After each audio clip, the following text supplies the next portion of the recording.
Și nimeni în lume să ne poată despărți, spune cântarea, nu ne înfrică iadul nici moartea, pe Iisus vrem să slujim. Nimic nu ne va despărți de dragostea lui Dumnezeu, căci la Golgota Fiul Său muri pentru păcatul meu. Cum aș putea să răsplătesc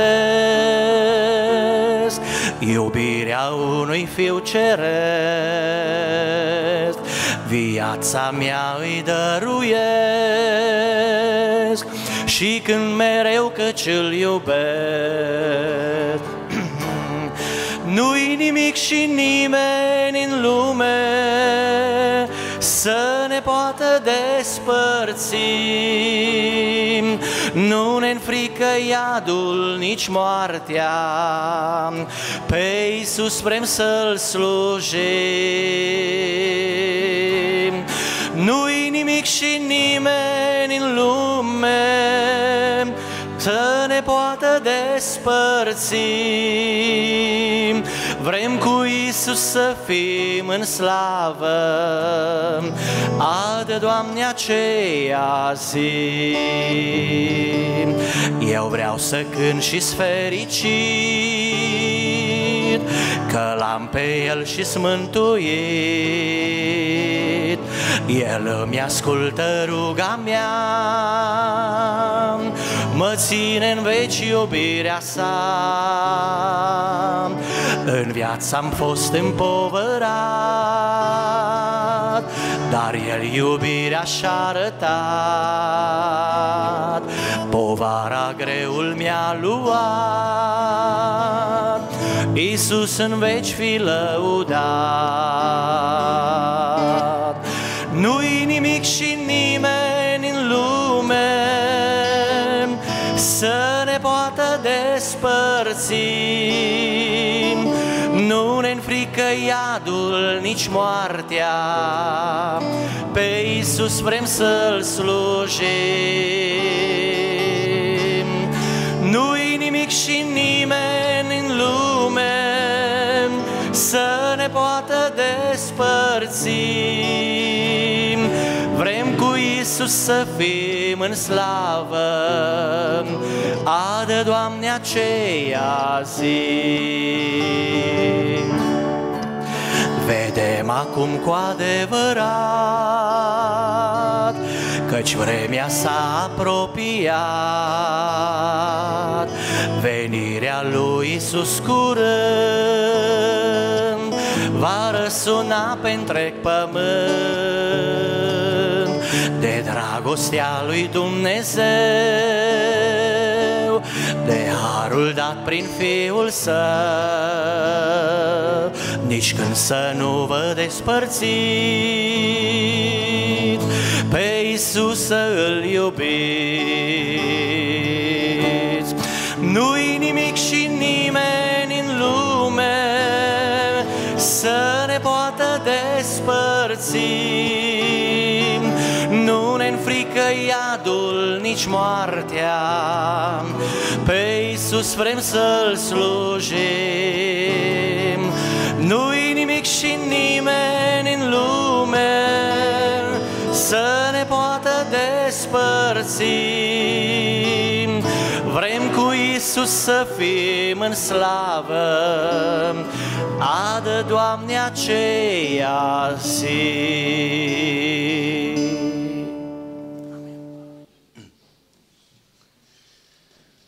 Să deschidem împreună Sfintele Scripturi la întâia epistola Apostolului Pavel către Corinteni și din capitolul 11 citim cuvântul Sfânt începând cu versetul 23 până la versetul 32.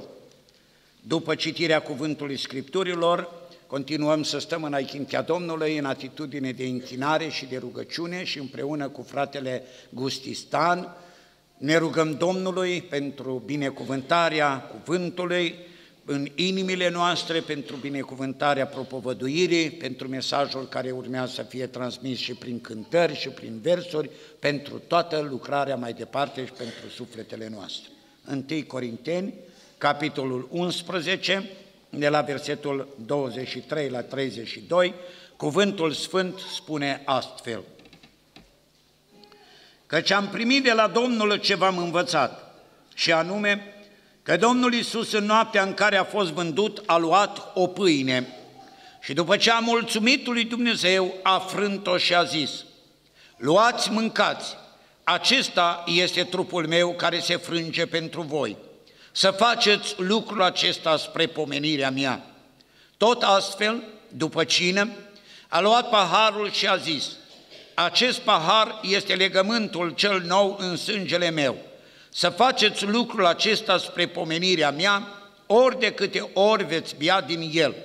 Pentru că ori de câte ori mâncați din pâinea aceasta și beți din paharul acesta, vestiți moartea Domnului până va veni El. De aceea, oricine mănâncă pâinea aceasta sau bea paharul Domnului în chip nevrednic, va fi vinovat de trupul și sângele Domnului. Fiecare să se cerceteze dar pe sine însuși și așa să mănânce din pâinea aceasta și să bea din paharul acesta. Cine mănâncă și bea, își mănâncă și bea o sânda lui însuși, dacă nu deosebește trupul Domnului. Din pricina aceasta sunt între voi mulți neputincioși și bolnavi și nu puțin dor. Dacă ne-am judecat singuri, n-am fi judecați, dar când suntem judecați, suntem pedepsiți de Domnul, ca să nu fim osândiți odată cu lumea. Amin. Să ne rugăm. Neprihănitule Tată, în dragostea Ta suntem adunați în locul acesta și stăm înaintea sfințenii Tale și venim să-ți mulțumim că ne-ai ajutat să venim la adunare. Îți mulțumim pentru dragostea cu care ți-o arăți față de noi. Îți mulțumim de Domnul Iisus, care a biruit pe cel rău și noi astăzi suntem o sămânță de urmași înaintea Ta. Te rog frumos să binecuvintezi adunarea. Amin. Să binecuvintezi toți frații și toate surorile. Să ai în vedere, Doamne, pe cei ce sunt zdrobiți în suflet și apăsați. Arată-ți îndurarea, arată-ți mila, pentru că numai Tu poți să ne vii în ajutor.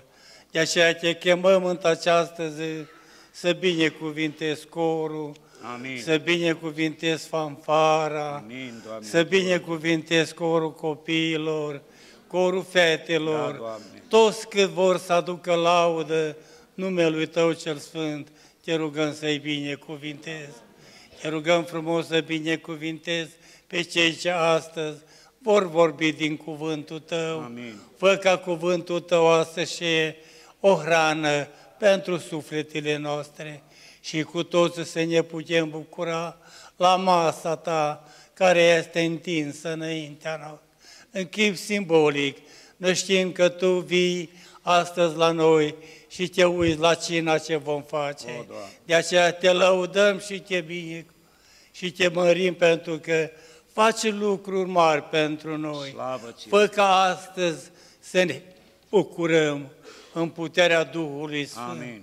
Și Duhul Sfânt să lucreze la toate inimile. Amin. Amin, amin. Vă rog să vă reașezați.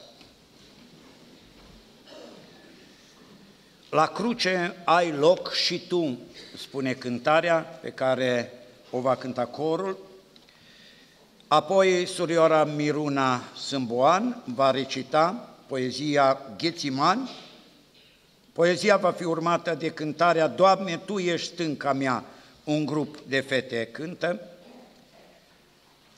Din nou o poezie, sora Tița Muntean va sluji Domnului printr-o poezie cu conținut specific pentru cină, apoi un grup de tineri urmează să cânte Pe drumul către patria iubirii. Și corul încheie acest prim grupaj de slujire în laudă înaintea Domnului, cântând Mai sus de oameni. Invit pe fratele Cornel Aitonian la ambon și în urma slujbei de cântare, de recitare, de laudă înaintea Domnului, să fie la dispoziția lui Dumnezeu pentru propovăduirea cuvântului Scripturilor. Harul Domnului să-l însoțească. Amin.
Un singur ceas nu ați vegheat, ne spune azi Iisus și nouă, din noaptea când a fost trădat.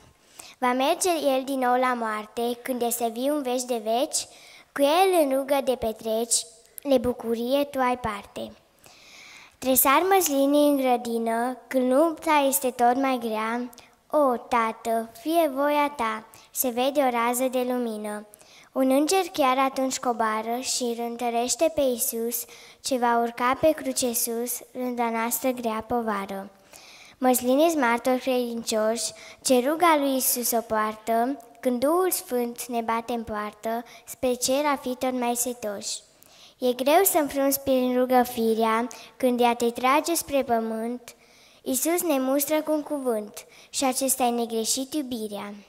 Iubindu-L mai cu înflăcărare și mai profund pe Dumnezeu, să stai cu El nu-ți va fi greu, nici sus în rai, nici în vâltoare.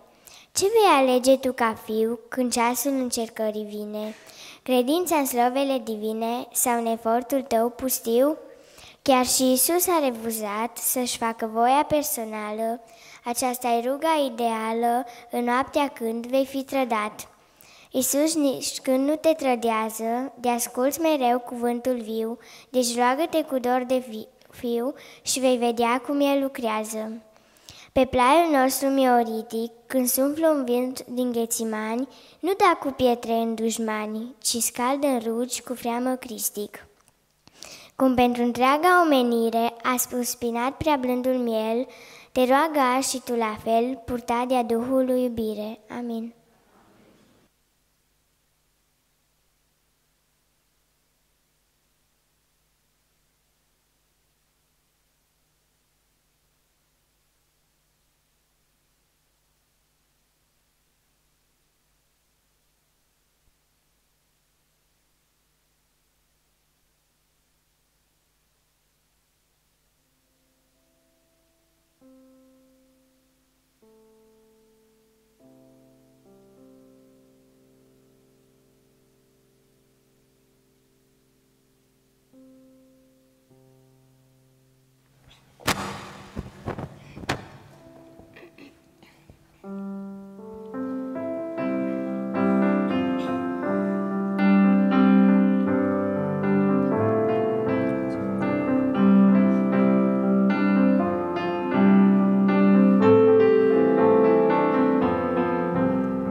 Cel neprihănit te arăți neprihănit, cu cel curat te arăți curat. În dreptatea ta, o Doamne, în veci va rămânea. Aleluia, glorie ție, m-ai izbăvit de ce rău pe vecie. Aleluia, glorie ție, îți mulțumesc că ești mereu lângă mine. Aleluia, glorie ție, m-ai izbăvit de ce rău pe vecie. Aleluia,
mulțumesc că ești mereu lângă mine.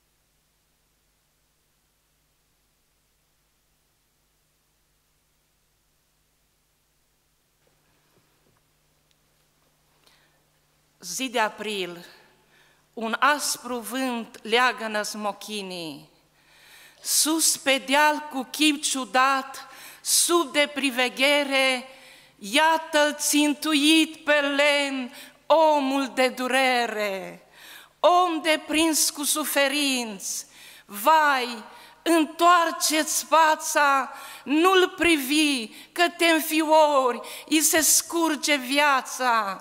Numai sânge, numai răni, ce păcate grele l-a adus între tâlhari, ce blestem să spele, împrejur cei înțelepți îl lovesc cu gluma, s-a încrezut în Dumnezeu să-l scape acum. Unul din tâlhari rânjind s-a întors să-i spuie, dacă ești Mesia tu, smulge-te din cuie.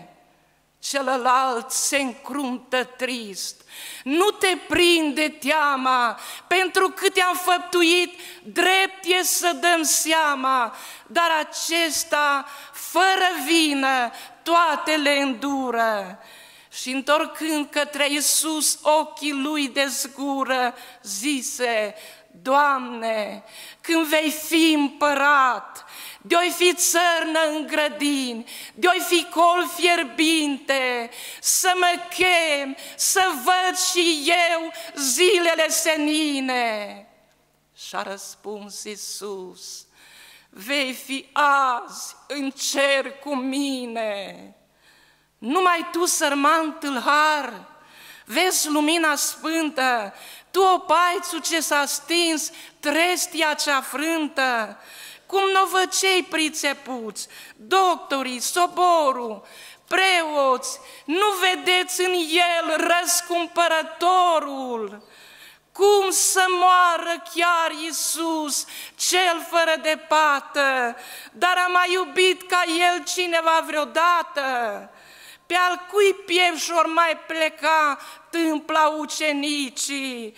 Cui au pus veșminte în drum, fâlfâind finicii? Cui Maria i-a jertfit lacrimi pe picioare? Înfioară-te, plământ, strânge-ți raza soare. Eli, Eli, pentru ce ți-ai întors privirea? Sunt un vierme, nu un om, m-a ajuns pieirea. Tauri negri din Basam m-au străpuns, mă doare, mi-au făcut izvoare în mâini, râuri în picioare, își împart veșmântul meu aruncându-i sorții. Eli, Eli, m-ai adus în țărâna morții. Ce ciudat! În plină zi s-a noptat în țară, stâncele scrâșnesc în munți, templul se înfioară, oamenii se bat în piept așteptând o rază. Ce aveți voi, bătrâne culmi, ce fior de groază! Iată, solii morții vin din adânc grămadă să-L coboare pe Iisus, cea mai scumpă pradă. Vin ca lupii când furiș dau târcoale stânii, se apropie urcând dealul căpățânii. Dar un glas a brăzdat văzduhul, Tată, în mâinile tale mă încredințez Duhul. Cinste jertfei lui Iisus, El s-a dat ca plată, prin credință în El acum viața-i câștigată.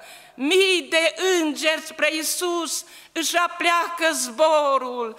Aleluia! A învins mielul Salvatorul. Și deodată în adânc, sub noianul mării, unde dorm de mii de ani umbrele uitării, zor de zi dezvăluiesc valea cea grozavă.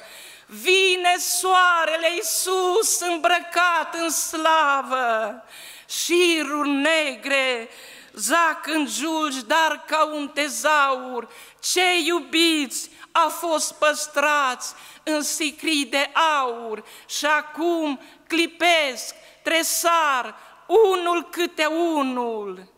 Vai, ce somn, șoptește Adam și-a sărit străbunul cu un strigăt, Domnul meu, alergând spre dânsul. Îngerul, tresarea Avram, podidindu-l plânsul, Domnul Dumnezeu din rug, sare Moise în grabă, căpetenia oștirii, Iosua se întreabă. Eu sunt veșnicul cuvânt, pomul sfânt al vieții, unsul cel făgăduit, astrul dimineții, mielul cel înjunghiat, marea despărțită, mana care v-a hrănit, stânca cea lovită, Șilol al cărui tron e chemat tot omul, prorocul cel vestit de Deuteronomul, căci atât de mult iubi Tatăl lumea întreagă, căci a dat ca preț al ei pe odrasla-i dragă, ca oricine crede în El să nu vadă moartea, ci în gloria de veci să își aibă partea.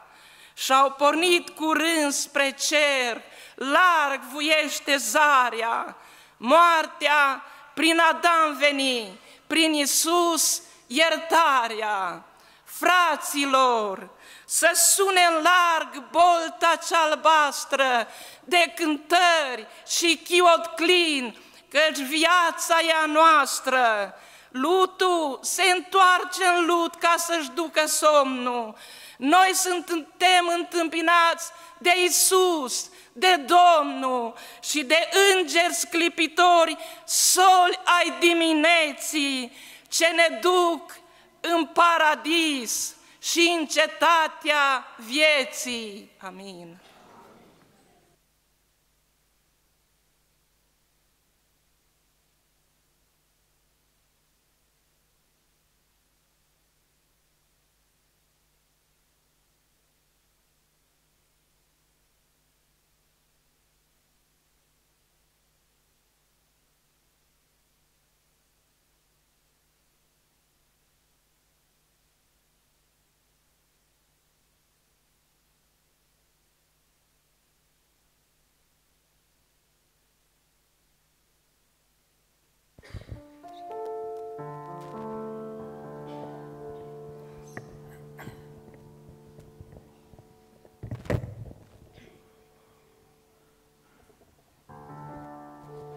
Pe drumul către patria iubirii, nu-s numai zile bune fără nori.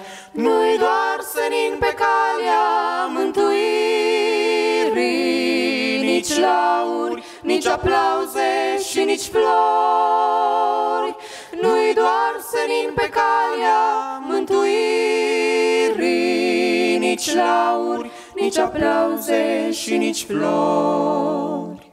Nu-i calea către cer, destinul firii, nici soarta fiecărui muritor, ci doar trăirea în neprihănire. Aceasta este șansa tuturor, ci doar trăirea în neprihănire. Aceasta este șansa tuturor.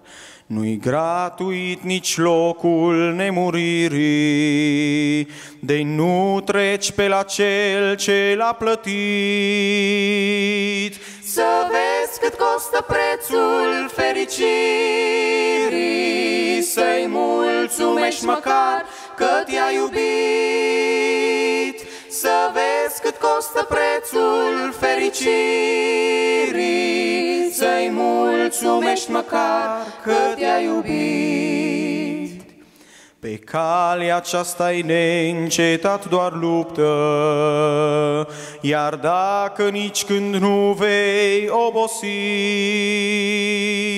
vei fi chemat erou al slavei sfinte și răsplătit odată în veșnicii.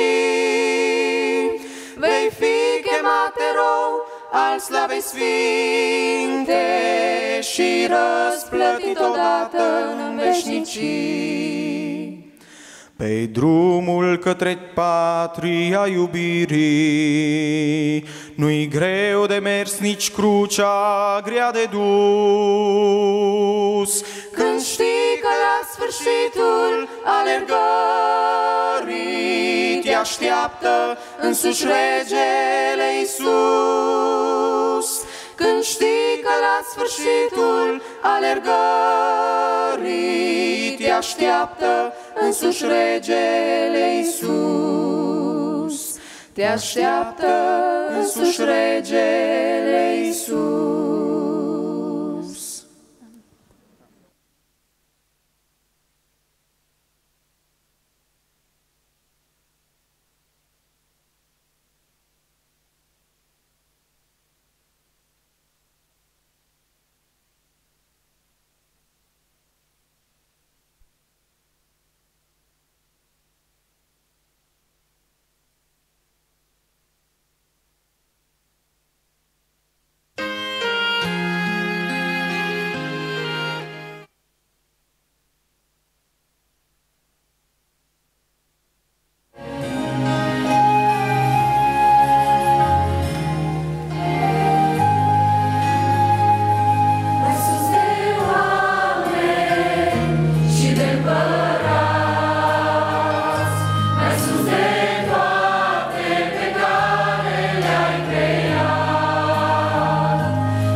Slăvit să fie Domnul! Amin.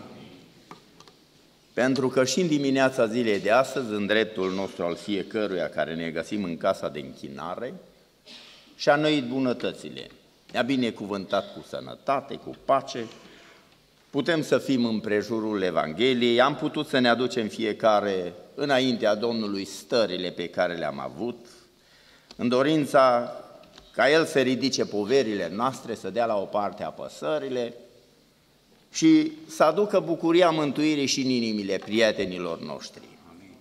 Este adevărat că nimeni dintre oameni, spunea Pavel, nu cunoaște lucrurile și tainele ascunse ale omului, afară de Duhul omului care este în el și în același rând Duhul lui Dumnezeu. Pentru că încredințat de ceea ce spunea psalmistul, că mai înainte de a ajunge cuvântul pe limbă, Domnul știa ce am vrut să spunem. Așa că sunt încredințat și de lucrul acesta, că și rugăciunile noastre au fost ascultate, pentru că ne-a făcut făgăduința aceasta, că pleacă urechea la cererile noastre, aminte la rugăciunile noastre și timpul Domnului, nu al nostru, este când cu adevărat să aducă răspuns în dreptul fiecăruia. În această zi avem ocazia și posibilitatea să fim la masa Domnului, la părtășie, la Sfânta Cină. Ascultând cântările, mi-am adus aminte de timpul când eram încă copil și mergeam la biserică împreună cu părinții. Știam în mod deosebit că prima duminică ale fiecărei luni era Cina Domnului și atunci știam un singur lucru, că avem musafiri în biserică. Așa era la vremea aceea la sat. Totdeauna se propovăduia Evanghelia. Și după perioada de propovăduire a Evangheliei, un timp destul de îndelungat, apoi, începând cam de la ora 12:30, începea Cina Domnului. Și continua până în jur de ora 2-3. Este adevărat, nu spun lucrurile acestea că noi vom prelungi programul. Oricum, la ora 12 noi așa suntem obișnuiți ca să se încheie slujba în locul acesta. Dar mi-amintesc cu plăcere în mod deosebit de sfaturile pe care atunci se dădeau prin frați. Și mai mult ca toate, ceea ce mi-a rămas în minte de atunci, și parcă îmi stăruiește mereu lucrurile acestea în minte. Fiecare dintre noi era o regulă, aș putea spune, se obișnuia în sensul acesta, că se știa, pentru că este Cina Domnului, în cursul săptămânii respective biserica era în post. Unii, e adevărat, în neputințele trupului acestuia care erau în suferință, mai posteau mai puțin, probabil, dar 3 zile parcă era ca o regulă, trebuia să postească fiecare. Și înainte de părtășia cinei, fiecare care avea o povară, chema pe păstorul bisericii sau pe unul din lucrători și își mărturisea starea. Gândindu-mă la lucrurile acestea, n-am găsit scris în Sfânta Scriptură decât atât. De când am început să pricep, mărturisiți-vă păcatele unii altora. Și în vremea aceasta, este adevărat, lumea a evoluat și noi toți, dar parcă nu se mai fac lucrurile acestea și m-am gândit, doar nu avem nici unul dintre noi poveri care să le lăsăm la așternutul Domnului Iisus, la picioarele Lui și să ne putem cu adevărat apropia de părtășie. Pentru că părtășia aceasta, așa cum am auzit scrisă aici, citind Sfânta Scriptură, o găsim scrisă în 4 locuri. În Evanghelia lui Matei, în Evanghelia lui Marcu și în Evanghelia lui Luca. Și apoi mai detaliat, scrisă de Apostolul Pavel Corintenilor. Cam cum ar trebui să se întâmple părtășia aceasta la lucrarea Sfintei Cini. Și în sensul acesta, aici ceea ce semnifică Cina Domnului, în primul rând aș putea să spun că semnificația asta este o semnificație legată de trecut. Și citind aici cuvântul lui Dumnezeu, spune cuvântul din versetul 24 la 26, și după ce a mulțumit lui Dumnezeu, a frânt-o, a zis, luați, mâncați, acesta este trupul meu, care se frânge pentru voi, să faceți lucrul acesta spre pomenirea mea. Tot astfel, după cină, a luat paharul și a zis, acest pahar este legământul cel nou în sângele meu, să faceți lucrul acesta spre pomenirea mea ori de câte ori beți din el. Pentru că ori de câte ori mâncați din pâinea aceasta și beți din paharul acesta, vestiți moartea Domnului până va veni El. O semnificație, am spune noi, a trecutului, aceasta s-a întâmplat. Aceasta a făcut-o Domnul Iisus la părtășie, la Sfânta Cină. Și atunci, dacă este o semnificație a trecutului, pentru noi în vremea aceasta, motivația noastră supremă împotriva celui care caută să se lupte cu noi, împotriva păcatului și a oricărui lucru rău care ar căuta să se cuibărească în mintea noastră. Și în sensul acesta găsesc scris în Sfânta Scriptură ceea ce spune tot Apostolul Pavel în 1 Tesaloniceni, în capitolul 5, și citesc versetul 22. Feriți-vă de orice se pare rău. Pentru că dacă spuneam înainte că trăind în dimensiunea aceasta firii în care Dumnezeu ne-a așezat pentru un timp pe fiecare ca să ne ducem vremelnicia aceasta, parcă unii spun, și am mai auzit lucrurile acestea, parcă este imposibil să nu greșim, nu să nu păcătuim, dar să nu greșim. Și totuși Pavel ne spune să ne ferim de orice ce ni se pare rău. Pentru că în momentele acestea, dacă Domnul Iisus a spus atunci și a spus lucrurile acestea, chiar dacă era controversat în ceea ce spunea, m-am gândit la ceea ce spune evanghelistul Ioan în capitolul 6, lucrurile acestea, când cei care erau în preajma Domnului Iisus, când era prezentată la Sfânta Cină, Domnul Iisus face o făgăduință în capitolul 6, versetul 53 și de la versetul 53 în jos. Iisus le-a zis, adevărat, adevărat vă spun că dacă nu mâncați trupul Fiului Omului și dacă nu beți sângele Lui, n-aveți viață în voi înșivă. Cine mănâncă trupul meu și bea sângele meu are viață veșnică și eu îl voi învia în ziua de apoi. Căci trupul meu este cu adevărat o hrană și sângele meu este cu adevărat o băutură. A spus-o Domnul Iisus. Și acum revin la ceea ce spuneam, dacă Pavel a spus că să ne ferim de orice ce ni se pare rău. Probabil unii au spus pentru că vorbirea aceasta era prea tare pentru cei ce l-ascultau la vremea aceea pe Domnul Iisus și mulți dintre ei au plecat. Și când au rămas cei mai puțini, în numărul celor 12, Domnul Iisus le-a pus întrebarea, voi nu vă duceți? Unde să ne ducem? La tine-s cuvintele vieții veșnice. N-au putut pricepe lucrurile acestea, că nu era în chip fizic trupul și sângele Domnului Iisus, dar probabil unii, referindu-se la versetele acestea pe care Domnul Iisus le-a spus, păi, e făgăduința Domnului, ar fi imposibil să nu se împlinească, că El a spus că cine mănâncă trupul meu și bea sângele meu are viață veșnică și eu îl voi învia în ziua de apoi. Dar eu pun întrebarea aceasta, oare oricum, dacă ne prezentăm la cina Domnului în orice chip, Domnul Iisus că a făcut făgăduința aceasta, trebuie să ne ierte și oricum vom primi cu adevărat viața veșnică. Sau ar trebui pe parcursul acesta, cât ne apropiem, cât ne pregătim pentru cina Domnului, ca să ne ferim de tot ceea ce se pare rău și când venim aici la cina Domnului să fim pregătiți? Pentru că se citea aici din cuvântul Domnului că cine mănâncă și bea, își mănâncă și bea o sânda lui însuși dacă nu deosebește trupul Domnului. Practic, noi nu ne facem vinovați de azima aceasta sau de rodul viței. Noi ne facem vinovați în situația aceasta cu adevărat de trupul Domnului Iisus și de jertfa pe care a adus-o Domnul Iisus. Apoi, aș spune o altă semnificație, în al doilea rând, semnificația legată de prezent. Și semnificația aceasta legată de prezent o găsesc scrisă în capitolul 10, versetul 16 și versetul 17, tot din 1 Corinteni. Paharul binecuvântat pe care îl binecuvântăm nu este el împărtășia cu sângele lui Hristos. Pâinea pe care o frângem nu este ea împărtășia cu trupul lui Hristos. Având în vedere că este o pâine, noi care suntem mulți, suntem un trup, căci toți luăm o parte din aceeași pâine. În chip simbolic, noi reprezentăm trupul Domnului Iisus, chiar dacă suntem mai mulți. Azima aceasta care se frânge și fiecare este un întreg. și fiecare după ce se frânge ia o bucățică și fiecare facem parte în sensul acesta, în chip spiritual, din trupul Domnului Isus.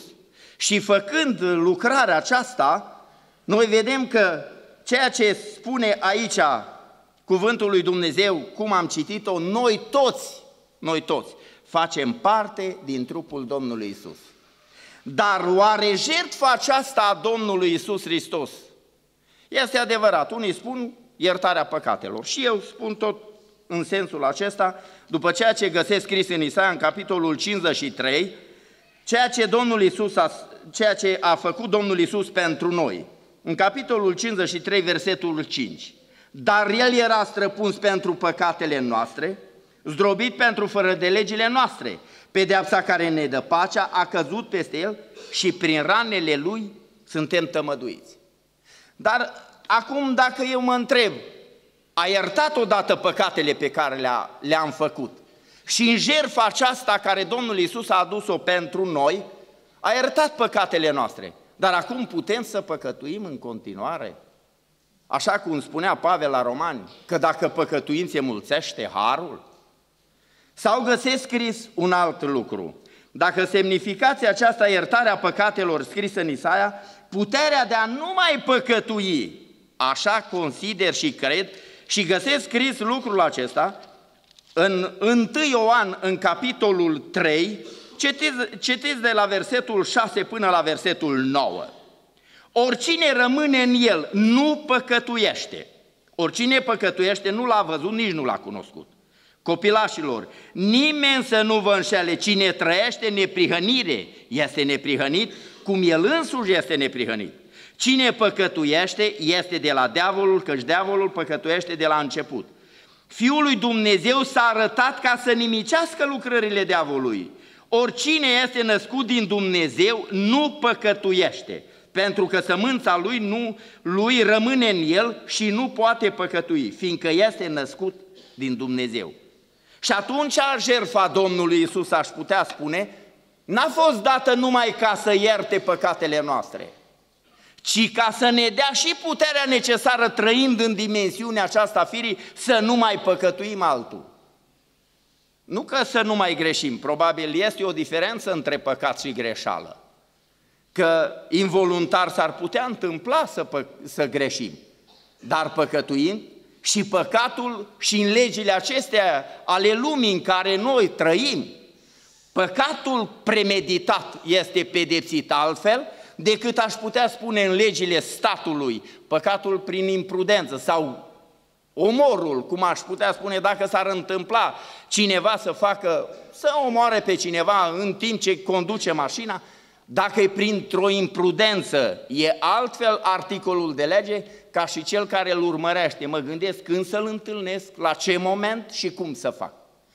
În sensul acesta cred că a scris Apostolul Ioan, să ne păzim dar de lucrurile acestea, că cine este în El, dacă noi zicem că am rămas în El și El este în noi, atunci noi trebuie cu adevărat să ne păzim, să ne trăim viața în sfințenie în sensul acesta, urmărind nu numai perioada aceasta când știm că la noi în biserică, în a doua duminică a fiecărei luni, se serbează cina Domnului. Și atunci avem un timp mai aparte, aș putea spune, căutăm să ne-l punem mai aparte. Puneam cuiva odată întrebarea, dar oare numai atunci când ne pregătim pentru cina Domnului ar trebui să fie așa? Pentru că dacă mă uit la ceea ce scrie Sfânta Scriptură, niciunul dintre noi, oamenii care trăim în viața aceasta, nu știm când va fi să se sfârșească. Mai devreme sau mai târziu, hotărârea este a lui Dumnezeu, așa cum spune psalmistul în Psalmul 139, versetul 16, că mai înainte de a fi născut, în cartea lui erau toate zilele care mi erau rânduite mai înainte de a fi fost vreuna de ele. Erau deja contabilizate. Și așa că dacă nu știm când va fi să fie trecerea noastră din lumea aceasta, cam cum ar trebui să ne pregătim? Pentru că nu o cunosc, nu știu. Numai atunci să mă pregătesc când vin la cina Domnului. Să fac părtășie cu frații, cu biserica, știind că mă apropiu, așa cum am spus, că cine a spus Pavel, De aceea, oricine mănâncă din pâinea aceasta sau bea din paharul Domnului în chip nevrednic, este vinovat de trupul și sângele Domnului. Numai atunci sunt vinovat și în restul vieții, dacă va fi să mă cheme Domnul acasă sau să ne cheme pe oricare dintre noi, după o situație mai aparte, în care noi să fim învrăjbiți în sufletul nostru, oare cum va fi cu veșnicia? Este adevărat, o spun, nu-i neapărat nevoie frații să împărtășească gândul meu, dar sunt încredințat de lucrul acesta că niciunul dintre oameni nu poate împlini cu adevărat cuvântul lui Dumnezeu în totalitate, mot-a-mot, exact cum scrie Sfânta Scriptură, pentru că fiecare avem slăbiciunile noastre. Dar totuși atunci cum va fi? Mi-a pus cineva întrebarea, cum va fi? Dacă mă străduiesc să trăiesc în curăție și în sfinție, ferindu-mă de tot ceea ce se pare rău, ceea ce nu pot eu face, pentru că Domnul Iisus mai înainte de a se înălța la cer a făcut o făgăduință, că trimite Mângâitorul, trimite Duhul Sfânt care să rămână cu noi și noi până la sfârșitul zilelor. Și acesta îmi dă puterea necesară, dar ca să facă desăvârșirea, harul care va fi adus la venirea Domnului Iisus Hristos. Numai acela va putea face desăvârșirea, pentru că în trăirea aceasta, de multe ori, noi se poate să greșim. Și apoi, în al treilea rând, semnificația aceasta legată de viitor. Dacă am spus, în primul rând, ceea ce înseamnă cina Domnului, semnificația aceasta, e semnificația legată de trecut, semnificația aceasta legată de prezent, cum trebuie să trăim și ceea ce trebuie să facem, și apoi semnificația aceasta legată de viitor. Ceea ce este scris în versetul 26, am citit lucrul acesta, pentru că ori de câte ori mâncați din pâinea aceasta și beți din paharul acesta, vestiți moartea Domnului până va veni El. Până când? În Matei, în capitolul 6 și versetul 10, ascultați ce spune în fiecare, începând de la copiii mici și până la cei mai în vârstă. Spunem lucrurile acestea. Vie împărăția ta, facă-se voia ta, precum în cer și pe pământ. Dacă vestim moartea Domnului până va veni El, facem lucrurile acestea și când rostim rugăciunea Tatăl nostru. Chiar dacă am spus-o și în alte împrejurări, dacă rostim rugăciunea Tatăl nostru în rugăciunea aceasta, noi putem să ne cerem binecuvântare. Pentru că în rugăciunea aceasta Tatăl nostru noi spunem și ne iartă nouă păcatele, îmi iartă mie păcatele mele, precum iert și eu greșiților mei. Și probabil nu o putem face. Îmi spunea un frate, cam cu un an în urmă, îmi spunea, am fost un prieten bun cu o familie. Mi-a explicat cu cine. Și odată dintr-o neveghere am greșit ceva. Dar am fost buni prieteni, legați foarte bine. Și am greșit odată cu ceva și totuși, după greșeala aceasta, cei cu care eram prieteni, zice, au fost supărați foarte tare. Și în mod deosebit am mers și ne-am cerut iertare și am spus, frate, iartă-l, te rog să ne ierți, uite, am greșit. Și îmi spunea lucrul acesta, eu am zis cu durere, parcă nu-mi vine să cred dacă sora respectivă a spus, eu nu pot să te iert până trăiesc, dar atunci am zis, frate, dacă nu poate să ierte, atunci cum așteaptă iertarea de la Dumnezeu? Pentru că noi toți am spus, o spunem noi lucrul acesta, deci dorim cu adevărat, dar nu o iertare așa, o iertare din inimă cu adevărat, nu o iertare fățișă. Spunea cineva la o asemenea întâlnire, când doi greșesc, unii repede dau mâna unul cu celălalt, frate, iartă, se pupă. Aceasta se vede în timp, nu într-o zi, nu în două. Aceasta se vede în timp, dacă iertarea cu adevărat se întâmplă lucrul acesta în ființele noastre, aceasta se vede în timp. Dar totuși, îi spuneam la un frate lucrător, auzi, știi ce se întâmplă? Când deja am o cicatrice pe față, a fost o arsură în copilărie, mi-au povestit părinții, eu nici n-am știut, nu mi-amintesc de clipele acelea. S-a vindecat rana, dar cicatricea a rămas și se vede peste ani. Și îi spuneam fratelui acestuia, parcă legătura aceasta care era stabilită înainte, chiar după iertare, rămâne totuși o cicatrice și nu se mai întâmplă lucrurile așa. Dar dacă prezența aceasta și semnificația aceasta legată de viitor, mă uit la ceea ce scrie în Evanghelistul Luca în capitolul 22, versetul 29 și versetul 30. Semnificația aceasta legată de viitor a cinei Domnului. Și aici spune cuvântul Domnului: de aceea vă pregătesc împărăția după cum Tatăl meu mi-a pregătit-o și mie, ca să mâncați și să beți la masa mea, în împărăția mea, și să ședeți pe scaunul de domnie, ca să judecați pe cele 12 seminții ale lui Israel. O semnificație în viitor?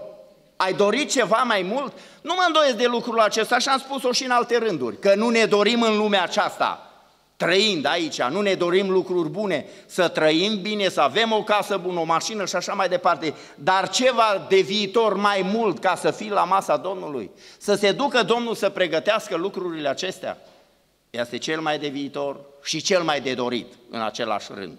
Dacă în semnificația aceasta mai vreau să citesc doar niște versete care sunt scrise în Evanghelia lui Matei, în capitolul 8, versetul 11, ceea ce spune: dar vă spun că vor veni mulți de la răsărit, de la apus, și vor sta la masă cu Avram, Isaac și Iacov în împărăția cerurilor. Se amintea lucrurile acestea și la timpul de rugăciune. Cei ce ați fost în biserică și ați auzit, ați recepționat lucrurile acestea. În viitor, să fii la masă, că n-ai fost contemporan nici cu David, nici cu Isaia, nici cu cei mai mari proroci, nici cu Avram, Isaac și așa mai departe.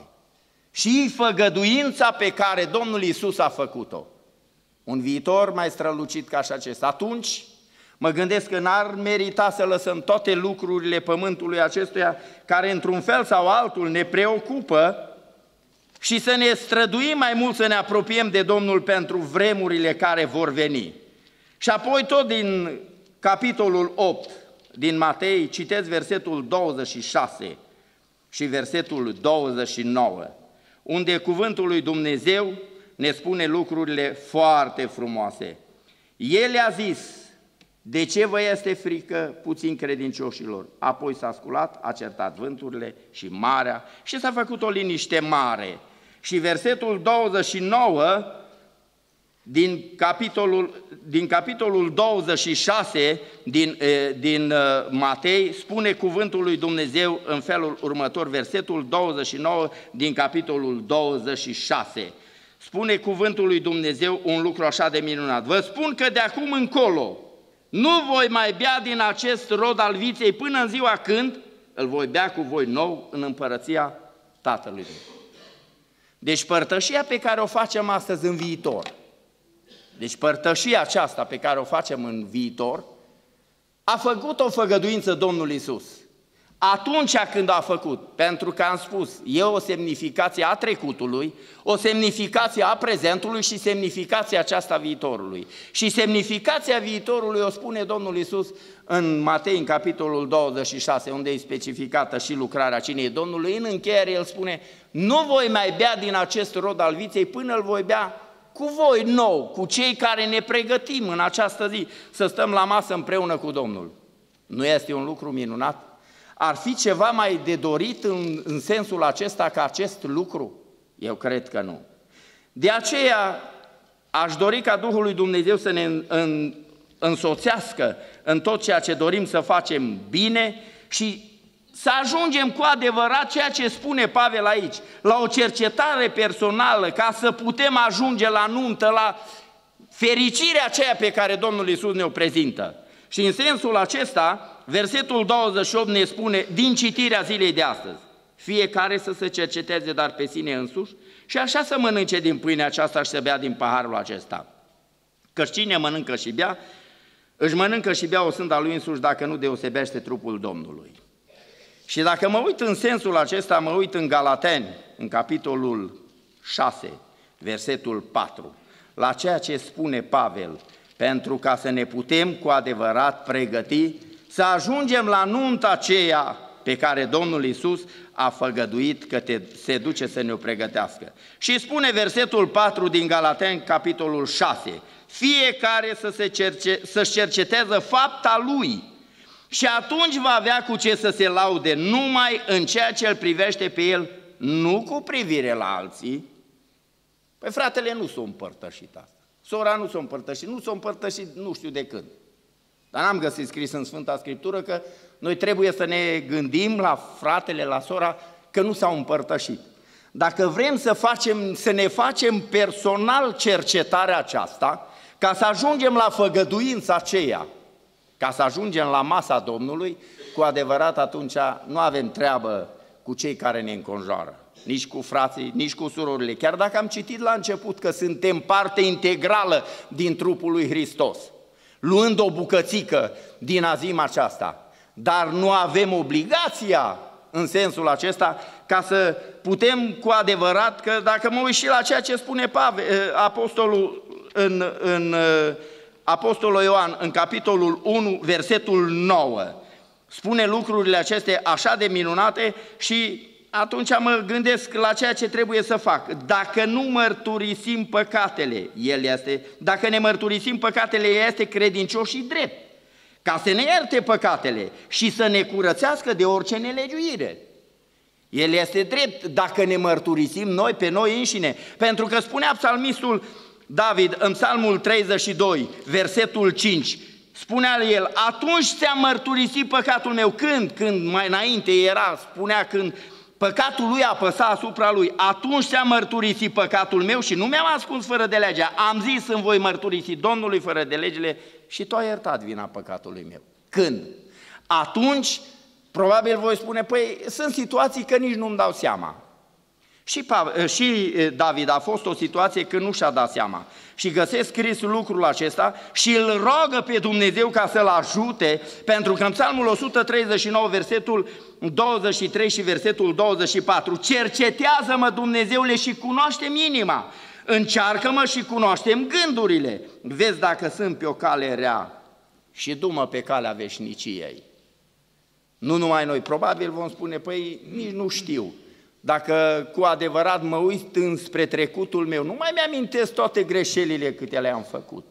Dar dacă sunt sincer și mă rog, potrivit la ceea ce spunea David, atunci cu adevărat, dacă nu mai îmi cunosc, cercetează-mi gândurile și vezi dacă sunt pe o cale bună.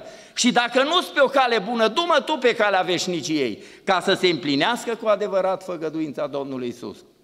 Aș dori ca Duhul lui Dumnezeu să ne cerceteze în această zi. Și dacă a fost o semnificație a trecutului cinei Domnului, când Domnul Iisus a sărbat-o împreună cu ucenicii, și apoi este o semnificație a prezentului, când noi trebuie să o săvârșim potrivit la ceea ce ne-a învățat Apostolul Pavel. Să ne străduim la lucrurile acestea, pentru că, așa cum reamintesc, jertfa Domnului Iisus a fost dată să ierte păcatele noastre, dar în același timp să ne dea puterea să nu mai păcătuim.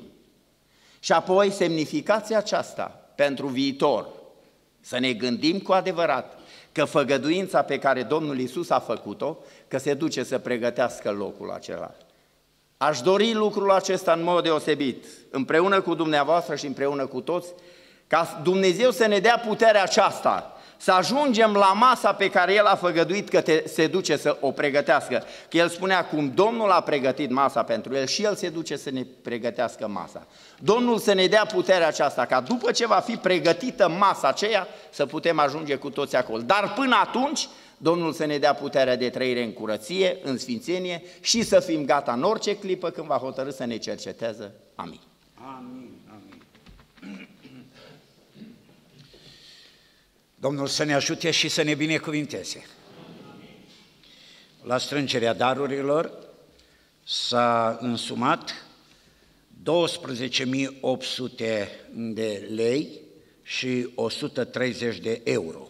Dumnezeu să vă binecuvinteze și fie ca aceste daruri să fie un prilej de mulțumire în aicintea lui Dumnezeu și de ajutor pentru lucrarea pentru care am făcut această strângere de daruri. Vom slăvi pe Domnul cântând împreună, apoi fratele Ghiță Chereși îmi va prezenta poezia Invitat la cină, după poezie și fratele Ucu Mureșan va cânta, apoi Flavia Mocan